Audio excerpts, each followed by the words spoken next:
Everybody, welcome back to the Insiders Lounge. Today we have another episode and another special guest. Andre, thank you for joining me. Feel free to, I think this is going to be a little bit of a different episode. We've got quite a good overview on a topic that I'm quite passionate about. So I'm excited to dive into things. But I think first off, if you want to just introduce yourself to the audience, I appreciate you having you on. But yeah, just a quick introduction on what you do, some of the projects you might be working on, and kind of the space that you're in. And then we can dive into the overall topic and some of the cool insights that we're going to get from your end today.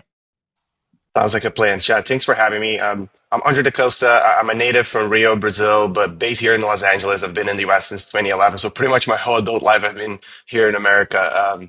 Today I run an advisory firm focused on the M&A side of things and also consulting in football around club partnerships, player pathways, player development, the talent pool side of things, particularly focused on Brazil, the US, and other emerging markets. We can get more into it as we go today.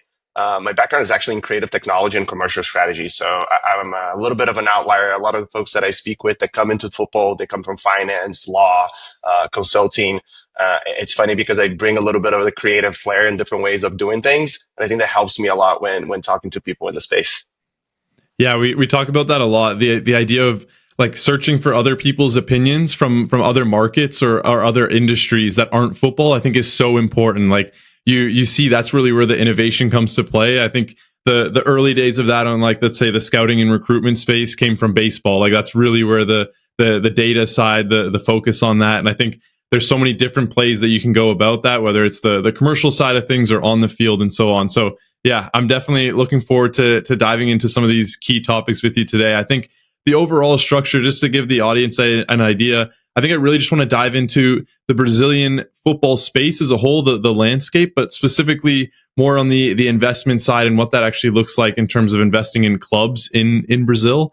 And I think from an international perspective as well, I think it's not necessarily as talked about. I think you're hearing a lot nowadays, and we cover a lot of it on the podcast as well, where the Wrexhams and the English football system, and then the European football system, but also the American side with the USL and where women's soccer and so on is going. But I think South America as a whole, still not necessarily talked about as much. And that's why today I really wanted to dive into, okay, what does Brazil, for example, look like? And I think the best way to start that off is for someone that might not necessarily be familiar with Brazilian culture. Obviously, a huge culture that is almost tied into the world of football as a whole, a big influence on the world of football. But if you want to just give maybe a broader introduction of the country in terms of what it's like culturally, socially, politically, and how those tie into the football system, and then we can kind of start to break down some of the more like investment side of things and what that actually looks like. Yeah, absolutely. So Brazil is actually a country of continental proportions, right? Like we have more than 200 million population. It's a country of contrasts. There's a vibrant culture. There's massive inequality. That's just the reality of the country. And we have an unmatched passion for football at the end of the day. I like to say football is our biggest export. No matter where you go, like as a Brazilian, an expat, an immigrant, like you go like all over the world. And then like when people are like, well, where are you from? And you say Brazil, they're like, oh, Ronaldo, Ronaldinho, Neymar, Pele. Like that's the first thing that comes out of their mouth. So it's a very special thing, football in Brazil. And in terms of the country, it's a very regional country, right? Like the culture in Rio is very different than the Northeast and São Paulo and the South. A lot of people don't know that. And that plays a role in the football aspect as well, in terms of like playing styles and how the fans actually support the teams and the different classics and derbies. And it's just a very unique culture when it comes to football. And then in terms of, like, so you mentioned the actual unique in terms of football itself, but in terms, like, let's say we're comparing it to the European side of things or North America, and I would say majority of the American soccer space, what actually makes it unique from those regions? Because I think as a country in itself, it's just very unique and quite broad in terms of the different regions, like you mentioned. But in terms of its football, how would you say it's different? Maybe in terms of like the league systems, how the clubs are run. Like if you want to dive into some of those points to start off with. Yeah, absolutely. I would even take like a step back, right? Clubs are deeply emotional assets. In a lot of places in England, they call them community assets. I like to say they're emotional assets in Brazil. Fandom is really passed down from generation to generation, from fathers to their children. It's a family affair. A match on Sunday can break it or make it a week for someone. It's like escapism for a lot of them. Going back to the structure of the country is generally a very poor country. So soccer is kind of the only thing that they have, and that's a very important part of their lives. Um, and people just base their identity on how their club perform. It's literally a form of escapism from day to day life. Um, when it comes to the actual structural side of the business of soccer, it's very different than the US and Europe. It's a little bit similar to Portugal, right? Like clubs for more than 100 years have been nonprofit associations. So they've been run as political entities. And we all know what happens when it comes to politics. You can have a lot of infights between, oppositions, and it's not usually the best way to run a business. But with the clubs, they've been ran like this for decades. And when you look at America, it's a very closed system. They've been businesses from day one. Even though you do have fandom and a culture of supporting your club, that's just not a priority in your life. A lot of times it's just like a fun thing that you do. And even though you can be a crazy fan, you're still a fan at the end of the day, right? It's not much more than that. In terms of how the leagues are structured, and we can dive deeper into as we go today, it's very different as well. Like, we don't have a Premier League. The Brazilian Championship is actually organized by the FA, the CBF, and it's not how it's done around the world. And today we have two commercial blocks in terms of like how we do the media rights negotiations. And most of the clubs from the first to the third division are separating these two commercial blocks. And now they're finally sitting at the table to figure out like what's going to be the breakaway Premier League from Brazil. So it's very exciting times. We can dive deeper as we go today, but there are a lot of different structural challenges and opportunities in the Brazilian landscape compared to Europe and the US. I think one of the first things that I noticed, I would say from your LinkedIn post to start off with, is the SAF. I think from someone that's outside of Brazil and doesn't really understand the space, I think that's maybe one of the first points to cover, especially because it's a new thing that's evolving as we speak. So can you give a breakdown of the SAF, and then we'll kind of continue the conversation in terms of where we're going here? Yeah, essentially the SAFs are just a corporate structure. It's similar to an LLC, and it was designed specifically for football clubs in Brazil. It separates the football operation into a new legal entity that can take on investment, issue equity, and operate like a proper business. Like, they've been nonprofit associations for a long time, and now that has finally changed. Legislation was passed in actually 2021, so it's still very like early, and like we're in the early innings, like we like people say here in America. And basically, these member-run entities had no real accountability, no transparency, no financial discipline. And unfortunately, the result was chronic mismanagement, political fights, and mountains of debt. Today, there are clubs that owe more than $200 million in debt. That's the reality. Wow. And that was just, the fruits that came from the mismanagement and the lack of like operational kind of leverages and the things in place. So it was just an unsustainable situation in Brazil, and the legislators and the government realized that. So it didn't come from the need, it didn't come from the desire to modernize football. It came from the necessity. So it's just the reality of things. We a lot of times think that we are in the new phase of football, but there are a lot of different things that have to happen, like we were saying in the beginning, in terms of the league and the different structures and the product itself on the pitch. But going back to the SAF model, like we say in Brazil, SAF model, there are three main things that you can do today. So the legacy debts that I was talking about, they can be restructured or isolated from the new entity. The creditors can be repaid through revenue sharing. So, for example, any kind of recurring revenue, you can take a percentage of that, and that can go directly to the creditors, and you can get long-term plans to do that at very favorable terms. And the last one, investors can bring in capital in exchange for clear ownership rights.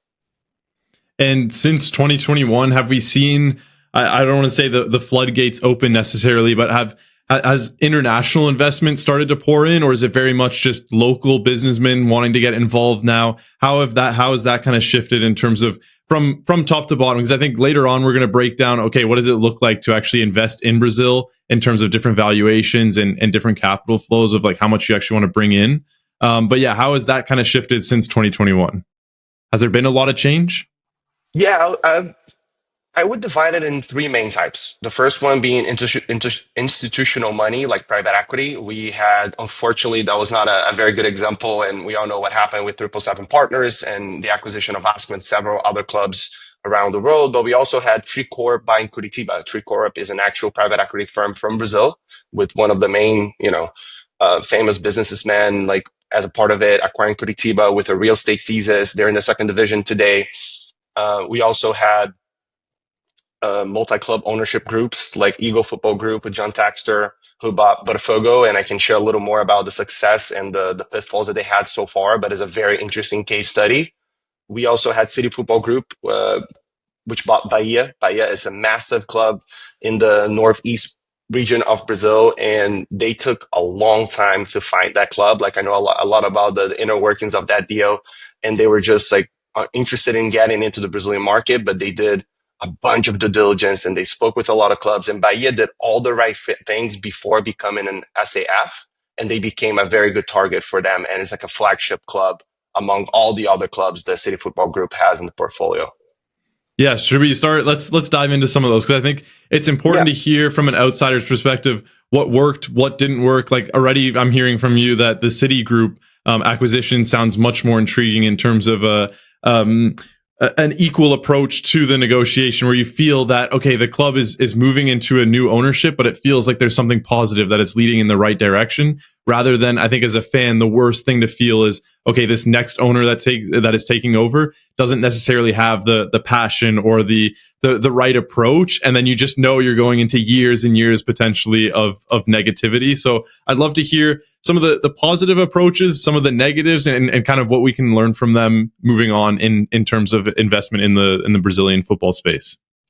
Yeah, I think actually you have to define what is doing the right thing and the wrong thing. Mm, Because from a businessman perspective, repaying the debt and restructuring everything and doing all the right things from a business perspective might be success, but the performance on the pitch sucks and the fans are going to come after you, right? So I just want to highlight one quick case study with, probably one of the biggest soccer players of all time with like Ronaldo, the real Ronaldo, the OG, the R9. He bought Cruzeiro, which was his first professional club that he played for in Minas, and they were in terrible amount of debt. They were going into bankruptcy, into administration, and he came in to pretty much save the club in partnership with a big bank in Brazil called XP and XP Investments.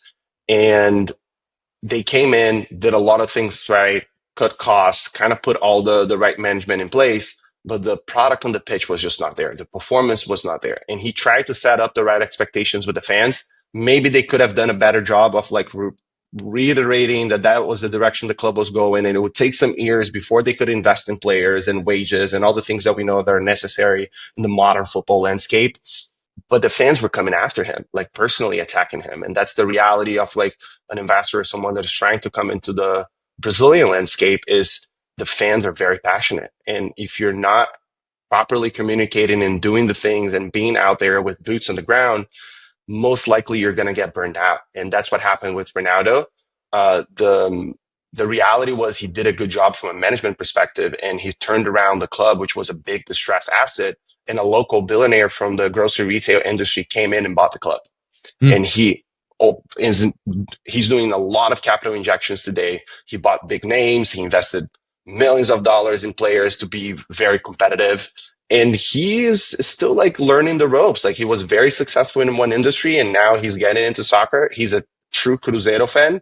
So the fans are really happy about this, and he's willing to spend the big bucks. But he still is, maybe he's not signing the right players, right? Maybe he's signing the big brand names who are not in the apex of their career anymore. But with all of that and a lot of the comments he's making in the media, so he's learning like how to communicate in the media. Doesn't mean because you're successful in another industry, you're going to be successful in football. Very different worlds. But all of that being said, today they're in the third place of the Brazilian Championship. And just the wow. other day, they were in a terrible situation. So it just shows that it takes time to learn and do the proper things. But that's a very good case study of someone with like a big personality that came in, did the right things. The fans were not happy about it. He sold it. He made a big profit on this transaction in a very short period of time. He literally flipped the asset. And now this local billionaire has, everything in his hands to take it to the next level. We have City Football Group, like a good example, which is making Bahia their flagship asset. Massive fan base, under-tapped commercial like opportunities, and a region that I'm particularly a big fan of it. And we're going to chat about this later on. A lot of people don't talk about the Northeast, but clearly City Football Group did their homework and bought an asset there. And I think the opportunity to become one of the main protagonists in the country are there. There are a lot of clubs that are ahead of Bahia today, but they are pretty much a healthy club. They have some debt. They have some things that they have to take care of. It's not going to happen from one day to the other. The acquisition just happened not that long ago. But that's a good case study of like a massive MCO, if not the biggest MCO out there, coming in and seeing the opportunity to access the talent pool and the player pathways opportunity to, leverage the Brazilian marketplace. But I also would like to talk about John Textor. He's often in the media for all kinds of things. He's a little bit of a controversial figure, right? People have all kinds of things to say about him. What did they call them in Brazil, right? I think it's something, he has like a nickname or something, the cowboy. Yeah, they call him like all kinds of names. Brazilians love to give nicknames to people, and he's the perfect character to be a part of that. But he has the personality to really face all the challenges with that comes with owning a big club in Brazil. And he came and he bought Botafogo, which pretty much was irrelevant for the past 3 decades. And for those that don't know, Botafogo is like a historical club in Brazil with a lot of football heritage. They, develop players like Garrincha, which was the sideman for Pele back in the day, winning a couple of World Cups. So they have a big fan base. They were not winning anything. He came in, did massive capital injections. We're going to go later on. In Brazil, we don't have financial fair play or PSR or none of that. So he was able to inject as much money as he wanted to get the results that he needed. He bought very good players, young players, before they were in their peak. So he had a different strategy than the guy from Cruzeiro that I was just talking about, buying the big brand names. So he went to the MLS and bought Thiago Almada, which was a early 20s Argentinian player, and he was able to flip that player after that. He was very clever in getting the right management in place and getting a proper CEO that came from a consulting background and M&A advisory background. He was very intelligent in terms of what were the leverage opportunities in the Brazilian marketplace to be able to have quick success. And he did a lot of right things, and that paid off, right? Like football sometimes is not an exact math, but when the ball goes in, the ball goes in. And he won last year both the Brazilian Championship and the Libertadores, which is the Champions League of South America. And those are massive results. The Botafogo club had never won a Champions League before, Libertadores, before. And that's a massive win for the fans. So for the fans, they freaking love John Textor. They changed the trajectory of their club. So from a financial perspective, is he going to be able to get all his ducks in a row and everything that's happening with the Eagle IPO and all the financial engineering that he's making behind the scenes? We don't know, right? That could fail or that could be a success. A genius is if it all goes well, he's a genius. If not, he's a fraud and he's all these bad things, right? So it's a very thin line there, but it's a good case study of like if you're willing to make the capital injections and get the proper management in place and really, have a risk appetite for it, you might be very successful in Brazil.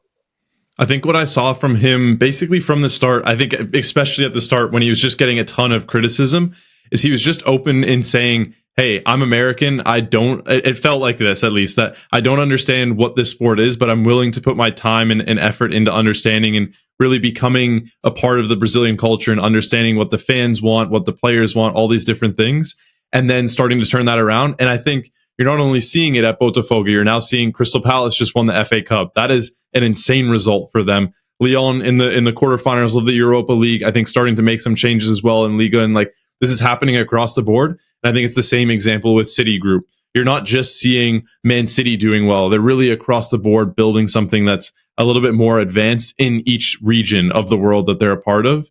And I think if you can, that's the positives to MCO. I think we've had the discussion in the last few episodes with MCO and FIFA Club World Cup. FIFA obviously not being a big fan of MCO groups. I think these are the ones where, although fans might not necessarily agree with it, but in terms of a business sense or an economic sense, these are the groups that I think are maybe more accepting, at least from my side. I feel more accepting towards them, where when things go wrong and you're on the other side of the scale where teams are falling apart and things aren't working well in the back end, that's when you start to fear, okay, is MCO the right next step for some of these clubs?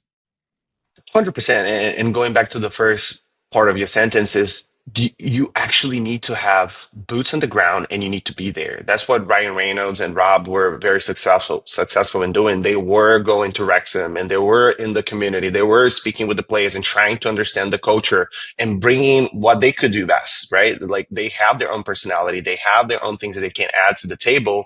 But at the end of the day, you need to have that connection, that synergy of like how I'm going to integrate my way of doing things with this foundation that already pre-exists before my time here. And I think City Football Group does that really well. And John Textor has been amazing at doing this in Brazil and becoming a true carioca. For those that don't know, a carioca is a person who's a native Rio citizen. And it just shows that the cultural side of things is as important as the management, the investment, the strategy, and all these other things. Do you think the Brazilian market is still undervalued? I know we're sort of 4 years, I would say, past the SAF agreement where clubs can start to kind of build out a little bit more, accept investment. Do you think it's undervalued? What are your thoughts in that regard? Yeah, I do believe Brazil is still very much an undervalued market, especially when you recognize that most clubs are distressed assets with a lot of that and they're operating below their potential. That creates real upside for the right type of investor. When the SAF law was passed, it unlocked that like this initial wave of excitement and activity. But in some cases today, in recent times, the club association set unrealistic expectations around valuations. They were often not grounded in financial fundamentals, and temporarily that cooled the M&A market a little bit because the gap between the asking price and the actual Mm. performance became too wide. That being said, the good news is we're entering a new phase. The 2024 financials just came out a few weeks ago, actually, and they're helping recalibrate the market. Clubs are starting to face a new reality in terms of revenue, debt, cost structure. That's resetting expectations, and in my view, it's paving the way for a second wave of smarter and more disciplined investments. But one thing that we have to keep in mind that is very different, going back to like how the US system is set up and Europe as well, a lot of these clubs are being purchased for the first time.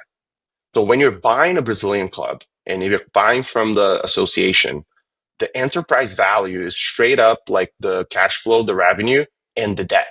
So the money that you're putting in is going straight up to working capital. So your club operations, your player signings, your wages, real estate improvements, and debt repayments. It's not going to another owner's pocket. So there's a huge benefit when you're buying a soccer club, in my opinion, because you're straight up just injecting money into the club. And a lot of these like distressed assets under the new SAF law, they have so many different opportunities to restructure that and like a lot of benefits in terms of like long-term plan and how you're going to repay all your creditors. That is just like a massive benefit. And that's what John Textor did. They Mm. really like restructure a lot of the debt that Botafogo had, and he was able to inject a ton of capital straight into the club.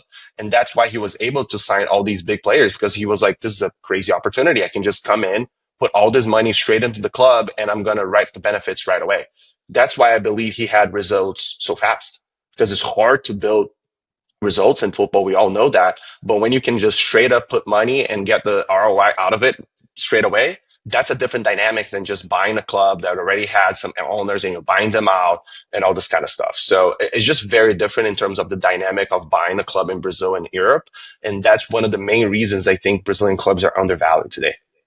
Yeah, and just an exciting prospect in general to look at for potential owners. I want to discuss, you mentioned Botafogo there, and now I'm kind of, I've heard it a few times, just transfers as a whole and the financial regulations around them. So you're saying there's no FFP or anything like that in Brazil.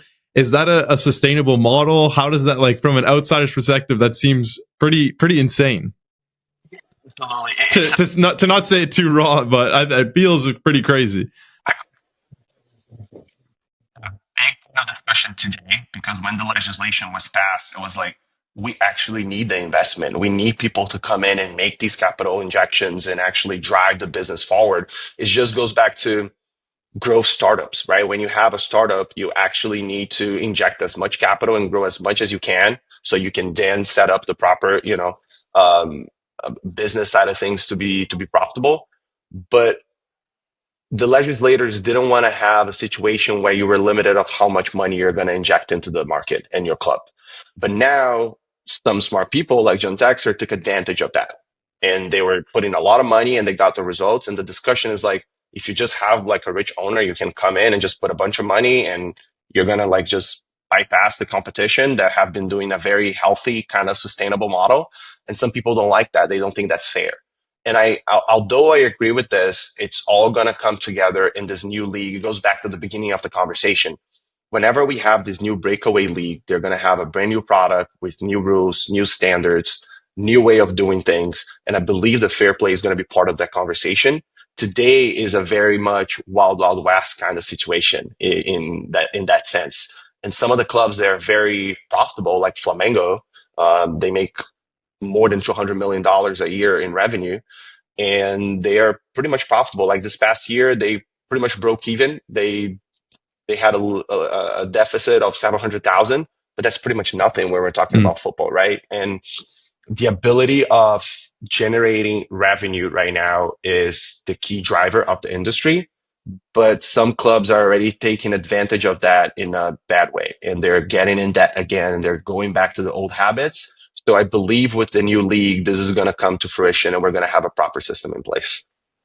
So can we talk about that new league a little bit more? Because as far as my understanding, you've got like the Serie A, the Serie B, and then there's like the regional leagues in kind of the off season. I know it's a little bit different than what we're used to in maybe the European side of things or America. So if you want to break down what it looks like now and what the restructure will look like, because that's interesting. And is there a time frame on that yet? I'm not as educated in that space as I'm sure you are. No, you're super educated, Chad. Like every time that we speak, like I can tell that you've done your homework and you know quite a lot. But that's exactly right. So in Brazil today, we have four professional divisions from Serie A to Serie D. And as you said, we have the regional ones that are very good for the local clubs that can make it to one of these divisions. So the most important thing in football today as currency for players are minutes. You just need to get minutes to be able to, develop and be seen and be sold internationally and into to the internal market as well. So the regional tournaments, a lot of people dislike them because Brazilian clubs play a ton of games throughout the years.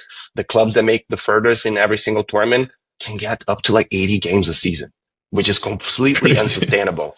So there are a lot of conversation happening around how can we restructure the regional tournaments because they are important. They give minutes to a lot of players in these um, underdeveloped markets to a certain extent, and these conversations are happening, but they're very tough. Let's just put it that way. It's hard to convince the state presidents from the FAs, the local FAs, because just to take a step back and give a broader picture of the political landscape of Brazilian soccer, the CBF president, it's voted by the state FAs. So they have a lot of power. So if the president's going to say they're going to restructure their tournaments where they make the most money, most likely this guy's not going to be elected, right? That's just how it goes. So there's a lot of conflict interest internally to be able to restructure this, but they know that it's unsustainable and eventually they're going to have to do something about it. That being said, the breakaway league, it's gonna happen soon. We don't know when. The conversation has been going back and forth for the past few years since the SAF law was institutionalized. But right now, there are too many owners at the table. When you have a lot of politicians in the table, and there's nothing wrong, it's just like different profiles. When you have a lot of presidents, they're just thinking about their own terms and just having as much control as they want. When you're talking about business owners, they want the best for the whole collective because they know they're going to make more money. The product's going to be better. It's going to be better for the fans. The broadcast rights are going to be commercialized as one single entity. Today, they're broken into two commercial blocks. One's called Libra. The other one's called LFU. And although it's better than the way it was before that clubs commercialize them individually, it still creates fragmentation, right?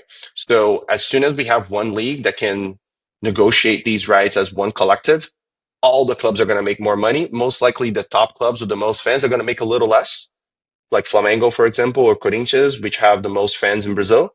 but it's going to be better for the whole collective. And I think at the end, they're still going to make more money because more people are going to be interested in consuming Brazilian soccer.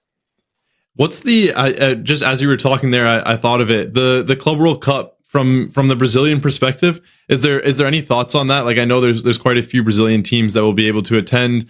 I think the Brazilian market now in the U.S. is really exciting. You've got like big regions of the country. Like the first that comes to mind is Orlando, where it feels when you're there, it feels like mini Brazil sometimes with the amount of restaurants, and the culture is just so totally different to what the U.S. is normally like. So I'm curious from the Brazilian perspective. What does the Club World Cup mean now coming up this summer? And I think the future iterations of the tournament will also be just as exciting. It's funny, right? Because I'm here, boots on the ground, and I just don't see the excitement, unfortunately, talking to people on a day-to-day basis. And when you see clubs from Europe trying to avoid playing that because they're already playing too many games and they don't want to come at the end of the season to play this, and they're kind of the biggest attraction. We have to be honest, the biggest brands in football today are the Chelseas and the Real Madrids and, the Inter Milans and the PSGs. That's just the reality of it. But for Brazilian clubs and Brazilian fans, they're extremely excited. It's an opportunity. Like, people need to understand, like, Brazilians see their football as the number one in the world. No matter what happens, they're always going to think about it. We have 5 World Cups. We've developed some of the biggest and most spectacular talent in the world in the past several decades. So for us to see our clubs going 1v1 against the best clubs in the world with something that matters at an actual tournament, it's a massive opportunity. So everyone is curious to see how Flamengo is going to perform against Chelsea and Botafogo against PSG. So it's just one of these situations that are very unique. And to be very frank, the prize pool is absurd. Like, that's very important for clubs in Brazil. Like, as I said, a lot of them have a lot of debt. A lot of them spend an insane amount of player wages and signings. There's no financial fair play structure. So any kind of like relevant revenue that they can get is going to be very important. And there's also the currency arbitrage, right? Like, one real is pretty much $6 today.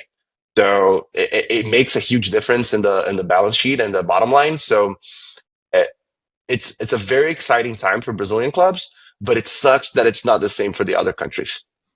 Yeah, I think that's an interesting perspective. And just, I think the Brazilian space at the moment now is really interesting. You have Neymar that's returned back home. The Prince is back home. You've got players like Memphis Depay. I even saw Xavi Simons now has some reports of going back to Brazil or something. So there's obviously something building up. I think even Ronaldo, the CR7 Ronaldo, has also been linked to going to Brazil.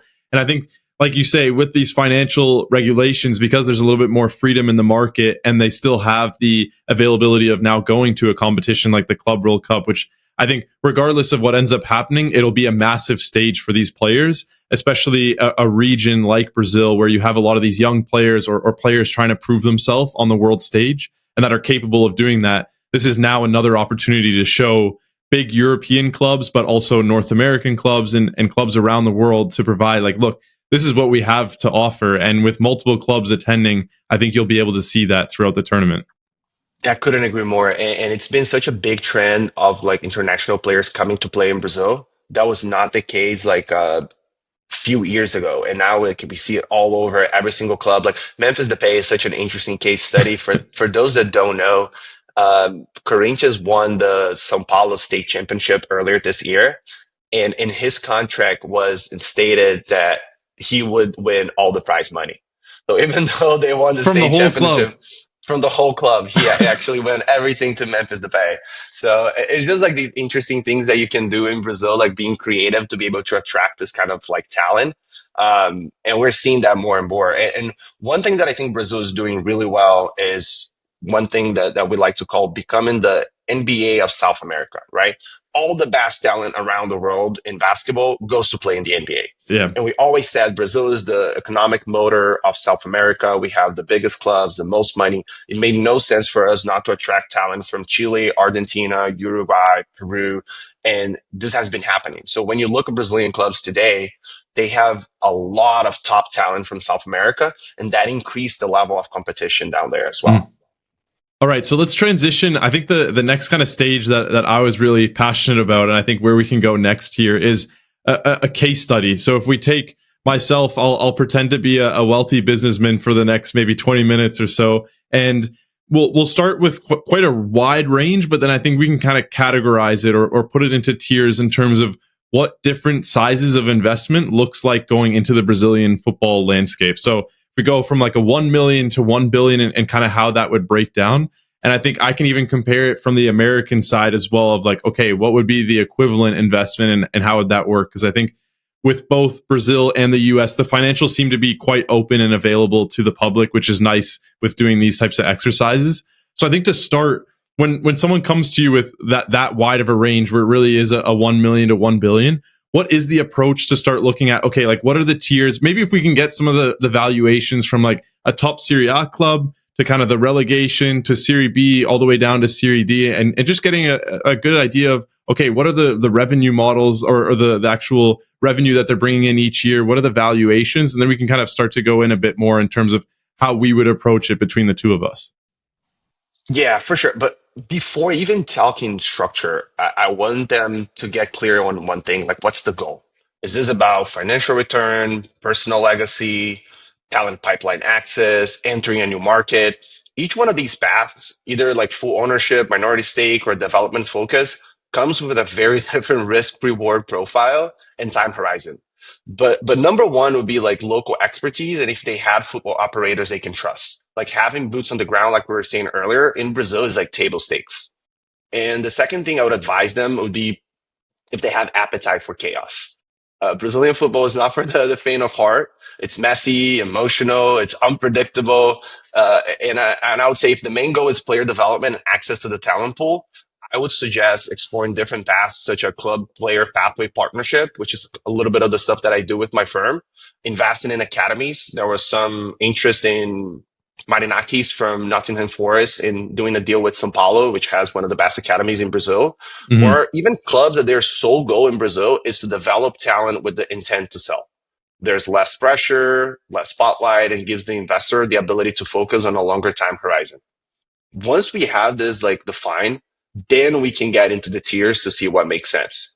So going back to the original question, I would say between $1 million to $5 million, you can get a club in the third division with an interesting fan base that offers a strategic entry into the market. The third division is very competitive in Brazil, but it offers the ability to have a full on calendar, a full year calendar, which is incredibly important to give your player minutes, as we were saying earlier, in terms of currency and to develop them. Because if you're in the fourth division and you get relegated, you're pretty much screwed. Like you're going to have to start from scratch. And that's been happening. And that's something that I advise investors because they're like, I want to buy super cheap and I'm going to invest a lot of money and I'm going to be able to go and get promoted back to back to back. And I'm like, that's just not how it works, especially because the fourth division, once you get to the final is to the end of the championship, it's a playoff, just like in the EFL. So you can have a very good team, but the ball might not go in and you're not getting promoted. So it's a very difficult landscape. So I think the third division is a sweet spot for like $1 to $5 million. When you're talking about 10 to 25, 10 to $30 million, you start getting into the realm of getting controlling interest for second division clubs in Brazil. And the second division is super interesting because you have brand new clubs that were created in recent years, but with very good management from day one, and they're rising the ranks and doing really well. But you also have very good legacy clubs with like good fan bases and football heritage and great academies. Some of them don't even have that, but they don't have a lot of the money to be able to go to the first division yet. So you might be able to buy a club which is not 100% distressed. And with a few tweaks here and there, you might be able to get to the first division where the media right deal is very attractive. So there are ways of like being strategic about like which division you're going in and what kind of club you're going in. There's strategic regions that really depends on what kind of goal that you have. As I said, the Northeast for me is a very undervalued opportunity because it's just an underdeveloped region. The states there are really poor, hard to access. The players usually don't have the opportunity to be in front of scouts or clubs to be seen. So if you're there, you have access to a talent pool to a lot of people don't have, and a lot of great players have come out of that region. So I think with like the smart operations from an academy scouting perspective, you might be in a very good position to be able to profit and find very good players. There's also the South, which is a very affluent region in Brazil. And there are clubs like Avaí, which are in conversations to become an SAF right now in the city of Florianopolis, which is a very attractive, affluent market, touristic region, great fans, small little stadium, but very well positioned. With some tweaks, I think they can do a very good job. They have some debt, around $50 million in debt, that you can restructure through for 10 years to repay. So you pay 1.5 million through a year. It's not that much. Start to become interesting, right? And they have revealed players like Rafinha, who is playing for Barcelona right now, and Gabriel Magalhães, who's the defender for Arsenal. So you can find some of these gems and be able to profit, and with solidarity payments and with the keeping a little percentage of the player for a future sale. There are ways to be able to be very profitable with second division clubs in Brazil. And if you do have the ambition to go to the first division, you probably are going to need, I would say, 20 to $25 million in player wages to be able to get there. So it requires a little bit of like capital injection on top of how much you're paying for the club. So there's also that thing of like, hey, I'm paying that much. I know how much I need to invest in these areas, but for the next 3 to 5 years, I also need to keep injecting money until we make to the big leagues and we get that media rights deal and start competing, right? So it's a very strategic market. I think that's the toughest one to get it right, to be really honest, because you're limited in how much you can spend, but you do have the opportunity to like hit something really like profitable and lucrative for you. And when you're talking about like 100 million plus, that's when we're getting to the Botafogos, the Vascos, the Bahias. Like these are massive clubs with big brands. They've been around forever. They're part of like the main 12 clubs in Brazil that we like to say. There's like the club of the 12, which are like the main clubs in Brazil for the past several decades. And a lot of times they are distressed assets. It goes back to the enterprise value that we're talking about. Like how much do you have in assets plus debts to be able to, acquire that club, and how much you're going to need to inject going forward. Because when you're buying these clubs, because you're not buying from an owner, you're buying from an association, these contracts and these deals have some sort of like, things that you have to do. So you have to invest X amount of dollars in the real estate, X amount of dollars in the academy, X amount of dollars in football operations. So when you look at these figures, oh, someone bought this club for $120 million. What does that actually mean? Because a lot of these clubs in Brazil, and you have to go back to the politician, you have to go back to the side of like the figure of the president of a club. These guys oftentimes, and that's not a jab at them at all, that's just their personalities, they have a little bit of an ego. So they don't want to sell the club for peanuts. They don't want to just be like negotiating something that is going to look bad for them. They want to grab that headline of like, this club was sold for $150 million. But how do you break down this $150 million? It's like $10 million for the next 15 years. It's not so sexy anymore, right? Yeah. So there are all these things that you have to take in consideration when buying a club. And for a professional investor or a business owner coming into Brazil, these are the things that you're going to have to deal with. You're going to be negotiating with the president most of the time. And that's a different thing than negotiating with another owner. I think a fantastic breakdown for a fairly broad question. I think it's hard to just say, hey, how would you invest in Brazilian football? The one question I had, though, so you mentioned there's an actual SAF or SAF application. So not every club has gone through this process already. Can we break down what that looks like? Because I just picked up on it now as you mentioned it. So once a club feels like they're ready to potentially sell, or how does that actually work in terms of why would a club apply for that application? Yeah, it's a whole process, right? And going back to where you're saying, like, it has way more benefits today than before because you're allowed to be a private entity in a club. Like Red Bull, for example, in Brazil, they're not an SAF. They've been in the Brazilian market for a long time now, but they were just like another, type of like corporate entity. It's just not as beneficial as being a nonprofit association. You don't get a lot of the tax breaks. You don't get a lot of the incentives. So like clubs were like, why the hell would I become a private entity when I have no benefits? Red Bull was a different beast and they're very smart about the way they do business and it worked out greatly for them. But most of the clubs were like, it just does not make sense for us to become a private entity. And that's when the SAF law came into place, offering all those benefits that we discussed today around debt restructure and ways of like getting tax incentives and just the overall entity being more beneficial than a nonprofit association. It kind of forces the presidents to talk to their members and be like, we need to at least evaluate the opportunity of becoming one because we're going to spend less money overall and it has more benefits than the way we're structured today. So they do have to get a lot of things in place, from their finances and governance layers and a bunch of others. It's I wouldn't say it's a largely complex process, but it's very time consuming. And a lot of these presidents in place, they're more and more um, very sophisticated, and a lot of them hire CEOs to help them through that process. So Avaí is a very good example. They do have a president elected um, key person there, but they also hire a CEO that came from Curitiba that did the deal with the private equity Mm. company. So this guy has done this before. Let's bring him in and help us get into this new phase of the club. So there's a whole process that they have to do to become an SAF. And there are two different ways of doing it, right? The first one is like, have an investor that wants to buy a club. The club is not an SAF. Oh, we have an investor. He's actually willing to put money in the club. Let's go through that process. That's not the best way to approach it, in my opinion. The best way to approach it is, let's do everything that we have to do before we get some interest. Because whenever they come in, all of our financials are going to be in place. We have a data Mm. room. We have all the right things to show that investor they were ready to become an SAF. And that's what Bahia did. That's why City Football Group was so interested in acquiring them, because they were proactive about becoming an SAF and getting everything in place even before the acquisition. So it takes a lot of time. It's time consuming. It's a fairly complex process, but once you do it, you're going to just pretty much like reap the benefits of doing it, because now it's more beneficial to be an SAF than a nonprofit association. Then the next part that I wanted to break down was the media rights. So I know you mentioned kind of the two packages.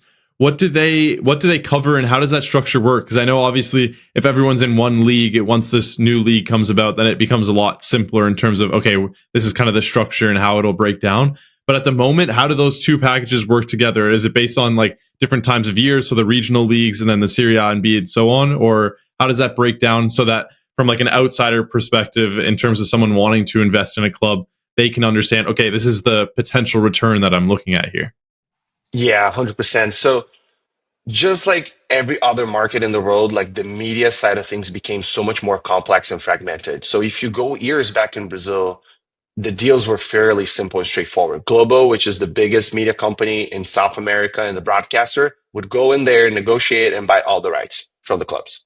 Super easy. They've done that for decades. They built the soccer brand in Brazil that way.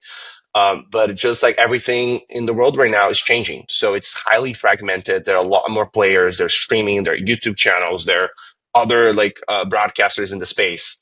So what happened was, these two commercial blocks, instead of doing the different tournaments and everything, they got together and they were like, we're going to commercialize the rights for the Brazilian Championship here. And we are going to do it in a way that's beneficial for everyone.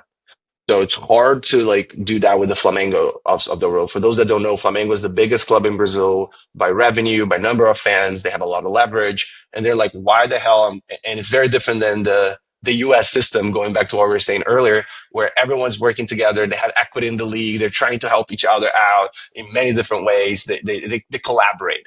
In Brazil, they're straight up enemies most of the time. Mm. They don't like to help each other out, which I think it's the wrong approach. Like when you grow the pie, the slice of the pie is bigger for everyone eventually. But in Brazil, there's more of that kind of like tribalism, I would say, of like, why would I help my, enemy kind of way. So it became very difficult to get like a consolidated effort to commercialize the media rights deals. But and some of them are negotiated directly with CBF and others are not, because we have the Brazil Cup, which is highly important in Brazil because the prize money is huge as well. But just talking about the Brazilian Championship to make it easier, today, for example, the LFU, which is one of the commercial blocks, they anticipated the receivables of 20% of these clubs, and they sold to institutional money. So XP Investments, the bank that I mentioned earlier, General Atlantic, like a massive firm, they bought this 20% for the next, I don't want to say right now because I'm going to butcher it, but it's like either the next 20 or 50 years. I don't remember right now. Mm. But the clubs got this like influx of inorganic capital of like 20%. And that goes back to what I was saying of having like old bad habits. Guess where they spend that 20%? It wasn't on infrastructure. It wasn't on the academy. It was player signing and Back in the player players. wages. So like a lot of that money is already gone. So people are like, okay, this is not the right way of doing things, right? So It's a long, I'm just rambling here right now. It's a long winded answer here, but it's just like, it shows how complex it is, but there's a massive opportunity of consolidating going forward. And a lot of like institutional money are looking into this of like an opportunity to be able to do something with them. Do you see the Brazilian market as a whole growing for the international audience?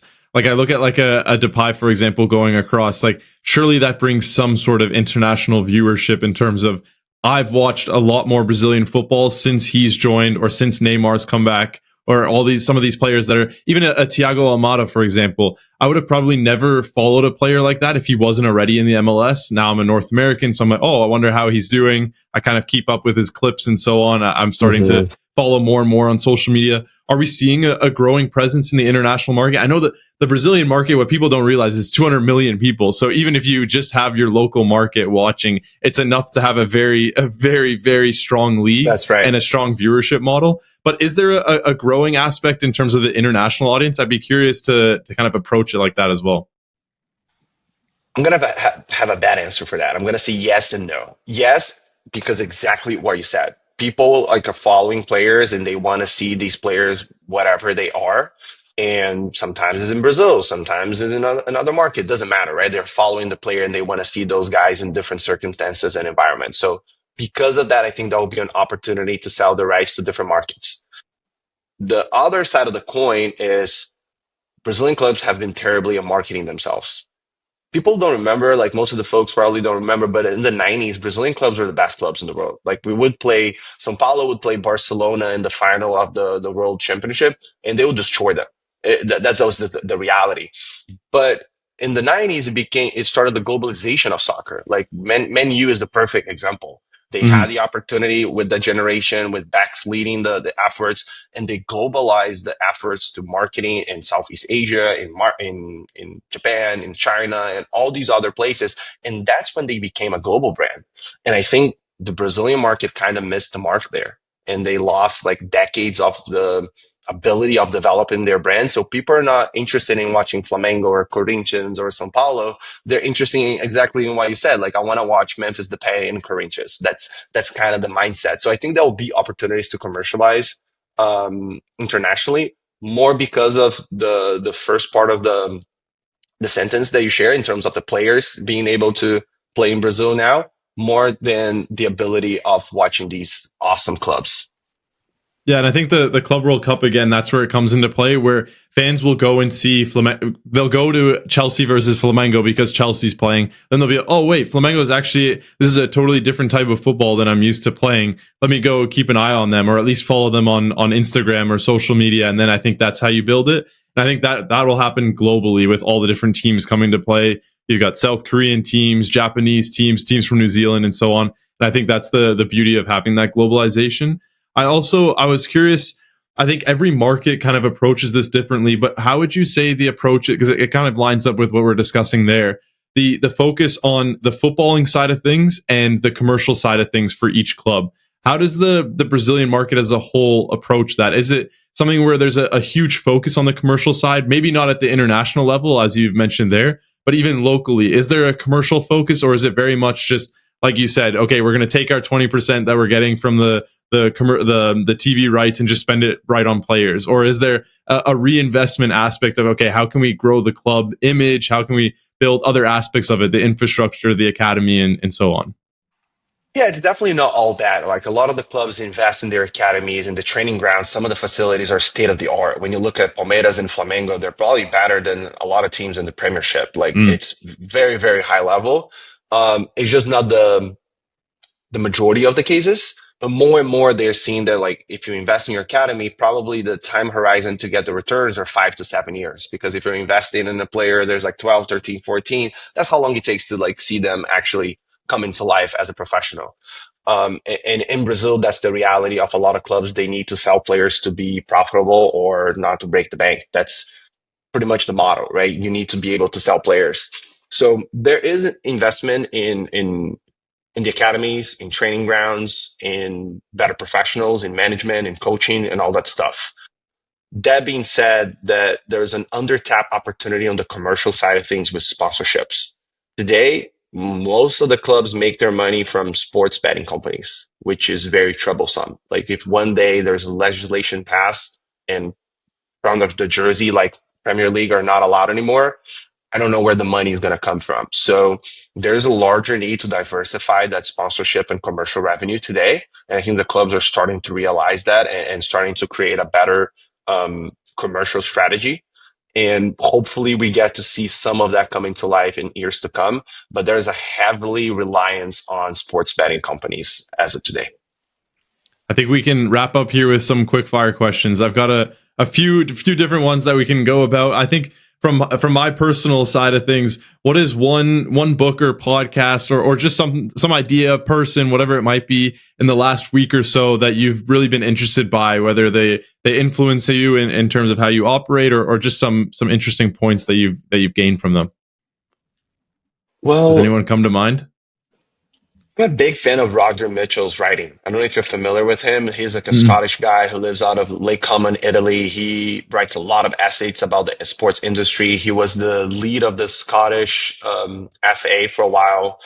And he has a book called Sports Perfect Storm. It's one of the best books I've read in sports business in general. It's a book that about three like very connected industries: is sport, media, and finance. And he's an excellent thinker, and he's not afraid of speaking his mind. So he says a lot of like very like forward thinking things, but he calls people out on their BS. Let's just put it that way. So that's a book I highly recommend. It's very relevant for today's landscape, and it has shaped a lot of the things that I see about the industry. And to be honest, he helped me break into the industry because he called out a lot of things that are happening right now. And that has helped me be just a little bit in front of like of all the folks that didn't see that happening. And the one we always like to ask, if you could sit down with one person, doesn't necessarily have to be from the footballing industry, but just in general, one person, past or present, who would it be and why? For a meal, have a chat with them, that sort of thing. Can I say two? One dead and one alive? Yeah, go for it. Yeah, of course. Okay. Dead one, I would say my grandpa. He was just like a legend. You know, I was very lucky that I could spend a lot of time with him. He passed away when I was 18, and I wish he could have seen all the things that I've done in my career. He was always a big supporter of me. Like, I tried to play professional soccer, and he was always there with me. And unfortunately, he's gone right now. And I wish I could have at least one last meal with him. And an alive person, I'm gonna say someone that is kind of controversial and a little left field. I'll be interested in having dinner with Stan Kroenke, the owner of Arsenal and the LA Rams and a bunch of other organizations. The guy's a deal maker. You know, he was early to buy Arsenal, one of the first few like Americans buying into the Premier League. He bought Arsenal, I think, in 2007, if I'm not mistaken. Everything he's doing with the Rams and Hollywood Park and SoFi Stadium. He just announced recently the Rams Village in Woodland Hills, a massive like training complex, mixed use real estate. Sports is moving in the direction of real estate, becoming the cornerstone of like the business. Sports anchor districts are kind of like a big trend, and they're proliferating all over. And I think because he's a real estate guy, he saw that and he was a few steps ahead. He's like 77, going strong. I want to be like that too when I'm older. So I'll love to grab a meal with him and like kind of chat about the business. I love that. Andre, before we wrap things up here, if anyone's just curious about the conversation that we've been having today, they want to learn more or potentially have a chat with you or even just follow the work. I know you have, like I said at the beginning, very, very great LinkedIn posts that are super insightful. I'm sure you're across other socials as well. So feel free to shout yourself out here if you have any last words as well, and then we can wrap things up. I appreciate it. I'm actually a LinkedIn guy. I spend most of my time and content and efforts there. There'll be some new content things that we're planning that I'm going to share in the future. But if you follow me on LinkedIn, connect there. I'm a super accessible guy.